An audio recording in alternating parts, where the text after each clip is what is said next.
Just as you thought construction on North 19th Avenue was winding down, well, I'm here to tell you that over here on North 7th Avenue, it's just ramping up. So let's see how some local businesses are anticipating the upcoming roadwork. Like we did a full synthetic engine oil change on you before, so I'm assuming that's what you want to continue with.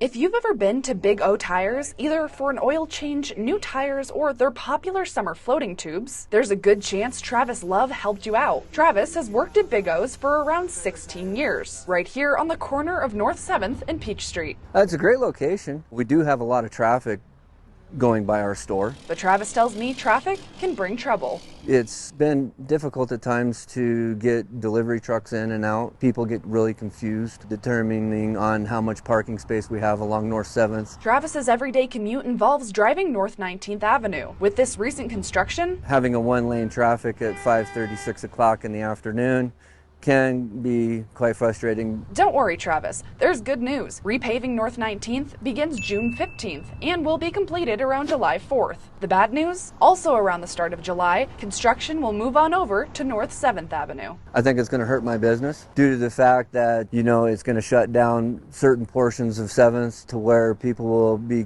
confused of our location. So what will this construction look like? Montana Department of Transportation is partnering with Knife River Construction for this roughly $3.5 million project. Construction will take place on North 7th between Main Street and Wheat Drive. Major developments include upgrading signals and sidewalks to be ADA compliant, widening Oak Street to restore the shoulder, crack sealing, milling, and paving sections of the road with deep ruts, and finally, widening Peach Street to provide a dedicated westbound left turn lane. North 7th construction isn't scheduled to finish until this fall, although Travis has concerns now. I know that the city's getting busier and busier and we have to accommodate for that traffic. So I can see that, in the long run, it could definitely turn out into maybe a possible good thing. An open house will be held June 19th at the Come On In for community members to learn more about this construction. In Bozeman, Cassidy Powers, MTN News.